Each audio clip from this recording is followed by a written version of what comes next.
Rav Broca. Rav Broca, il est heureux. Il a rencontré Eliyahu Hanavi au marché. Eliyahu, dis-moi, qui c'est qui a droit au monde futur ici? Et tu vois celui-là au fond, avec des chaussures, des bottes noires? Ben lui, là, il a droit au monde futur. Vite, Rav Broca, il se met à courir. Il lui dit, écoutez, monsieur, je voudrais vous poser quelques questions. Écoute, je t'en supplie, tu peux revenir demain à midi à cette heure-ci? Là, je ne peux pas parler. Il revient le lendemain et il le voit au même endroit. Raconte-moi, mon cher monsieur, racontez-moi vos actes. Il dit, mais non, j'ai rien à raconter, j'ai rien à dire. Non, non, non, écoute, c'est important. Je veux que tu me racontes. Alors là, il dit, écoutez, devant un grand rat contre vous, j'ai pas le droit de refuser. Alors voilà, je suis gardien de prison. Gardien de prison et voilà que des fois j'ai des juifs, j'ai des juives qui rentrent dans la cellule en prison. Alors comme dans une synagogue, on n'a pas le droit de laisser des juifs et des juifs dans la synagogue, comme ça longtemps, d'accord? Donc pareil, dans la cellule, il faut que je les sépare. Mais comment je peux les séparer? Alors, je demande à rester la nuit. Et je reste et je mets mon lit entre les hommes et les femmes, entre les juifs et les juives. D'accord? Comme ils ne sont pas mariés ensemble, ils ne peuvent pas dormir dans la même chambre. Voilà ce que je fais. Et puis, des fois, ça m'arrive de rester plusieurs nuits, de ne pas rentrer à la maison à cause de ça. Et puis des fois, dans la cellule, il n'y a qu'une seule juive. Et puis ils n'ont pas où la mettre, donc ils la mettent avec des hommes, d'autres personnes. Mais je ne peux pas la laisser comme ça. J'ai pas le droit. Et savoir peut-être qu'elle est fiancée. Oh, je ne peux pas laisser une juive comme ça, une fille à nous. Alors ce que je fais, parce que là, je risque d'être en danger avec eux. Donc alors, je prends un produit puis je la salis. Je lui jette du vin dessus. Je lui jette des saletés. Et puis je dis, vous savez, excusez-moi, mais elles sont mauvais, hein. Faut pas s'approcher, je crois qu'elle a un virus. Aïe, aïe, aïe, aïe, aïe, aïe, aïe. Aïe, quoi. Et là, Rav Broca, vraiment, il sent qu'il est devant un homme extraordinaire. Mais bien sûr qu'il a droit au monde futur, bien sûr. Quel sadique, quel homme pur. Mais je ne comprends pas. Pourquoi tu t'habilles avec des habits qui ne sont pas juifs? Tu n'as pas les bottes de chez nous? Tu n'as pas les tzitzit? Pourquoi tu n'as pas de tzitzit? Ah, du coup, il faut que je te dise que à part ça, je suis souvent dans des cours du roi et je veux pas qu'on me connaisse que je suis juif. Donc je suis avec eux et j'entends et des fois je les entends parler les nouveaux décrets qu'ils veulent faire contre les juifs. Alors quand j'entends ça, je me mets à courir. Je vais vite au ghetto et je rencontre les rabbins et je leur raconte. Je leur dis, écoutez, messieurs les rabbins, voilà ce qu'ils veulent décider. Allez prier à Hachem pour annuler le décret. Et les rabbins, ils se mettent à prier. Ils se mettent à jeûner. Et grâce à Dieu, je m'aperçois qu'au bout de quelques jours, j'entends dans la cour du roi, non, laissez tomber, ça ne sert à rien qu'on ne va pas faire ces décrets-là. Et je savais que c'est la prière des rabbinim, la prière des enfants, qui a annulé les décrets. Je suis content. Et là, Rav Broca, il verse une larme. Et il dit merci. Merci, il lui en a envie de faire rencontrer des gens extraordinaires. Vous savez, les informations nous donnent des nouvelles chaque fois catastrophiques. Et celui-là, il a volé. Et celui-là a fait quelque chose de mal. Ils cherchent tous des scoops, d'accord, pour vendre leurs produits. Mais il ne faut pas désespérer. Pas tout le monde est comme ça. Il y a des gens bien chez nous. Il y a des gens bien dans ce monde. Ils sont peut-être cachés. On n'a peut-être pas la chance de rencontrer Cobra Broca et Yohanavi. Mais il y a des gens extraordinaires. Hein? Écoutez cette histoire. Hier, j'ai un ami, j'étais Sandak, grâce à Dieu, à Natania.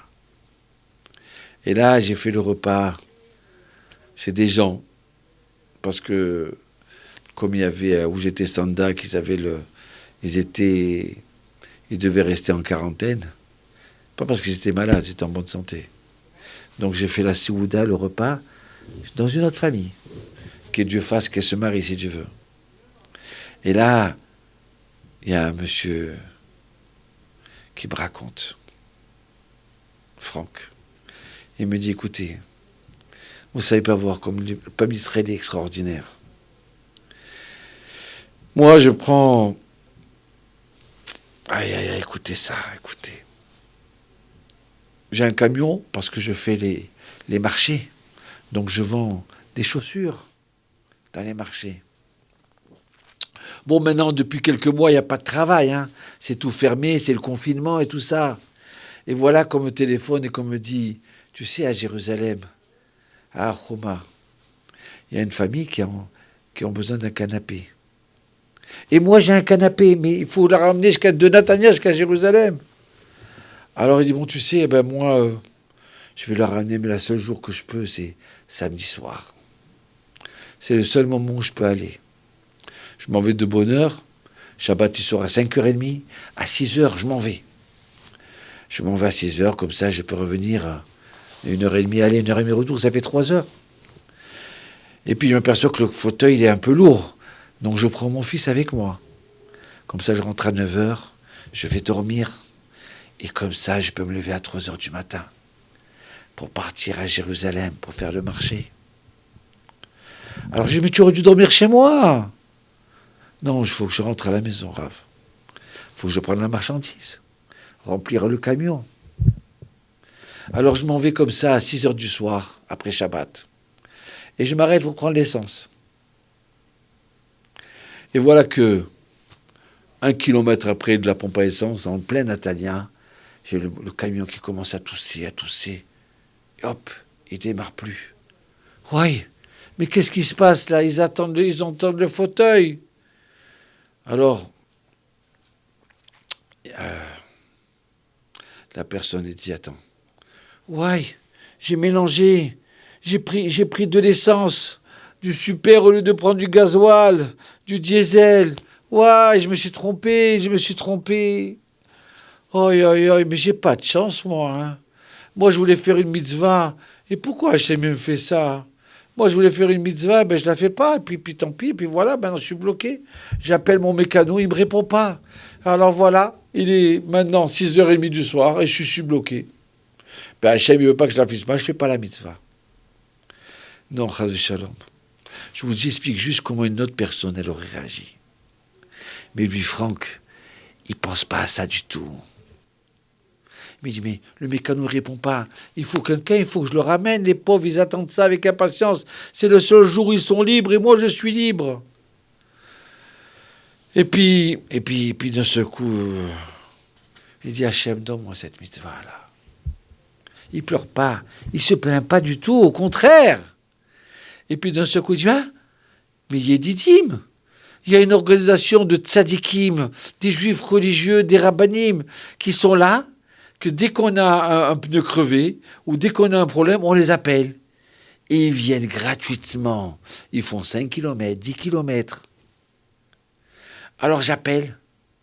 Et je sais que j'ai un ami à moi à la synagogue, il m'a dit qu'il faisait partie des Didim, il s'appelle Avram. Il dit, allô Avram, oui, qu'est-ce que tu veux? J'ai besoin de toi. Ah oui, tu as besoin de moi? Oui, c'est pourquoi? Eh ben, j'ai mélangé les essences. J'ai mélangé le super à la place du super. À la place du diesel, j'ai pris du super. Et la voiture, elle démarre plus. Il n'y a pas de problème. Où tu es, je viens te chercher. Je m'occupe de toi. Eh ben, elle lui dit, tu sais, je vais te dire, je suis en bas de ton immeuble. Ah bon? Ah, quel miracle. Je descends tout de suite. Il laisse tout tomber. Il fait sa Havdalah de Motzi Shabbat. Et il descend. Il sort tout le matériel. Et voilà que pendant 2 heures, il vide toute l'essence. Il lui vide toute l'essence. Tout le super. Et il va chercher du diesel. Dis-moi combien je te dois. Mais rien du tout. Il regarde sa montre. Il est 10 heures du soir. 10 heures du soir, oui. Ça a mis du temps. C'est pas grave. Il va. Il s'en va. Il voyage jusqu'à Jérusalem. Il leur ramène le canapé avec son fils. Mais qu'est-ce qu'il était content. Et il revient jusqu'à Natania pour dormir 2 heures de temps et repartir au marché. Dites-moi, ces gens-là, mais c'est sûr qu'ils ont droit au monde futur. Je vous le dis sincèrement. Et même, regardez, je suis sûr qu'il y a eu un avis. Il voudrait me dire, mais j'ai pas le mérite de le rencontrer. Mais c'est sûr, des gens comme ça. Alors tu es assis à côté d'un juif, mais tu connais pas la grandeur de ce juif là. Quels sont ses mitzvot? Tu vois peut-être de l'extérieur, il n'a pas de tzitzit. Il a peut-être des chaussures qui ne sont pas des chaussures juives, d'accord? Mais c'est des gens grandioses. Eliyahu, Eliyahu Hanavi.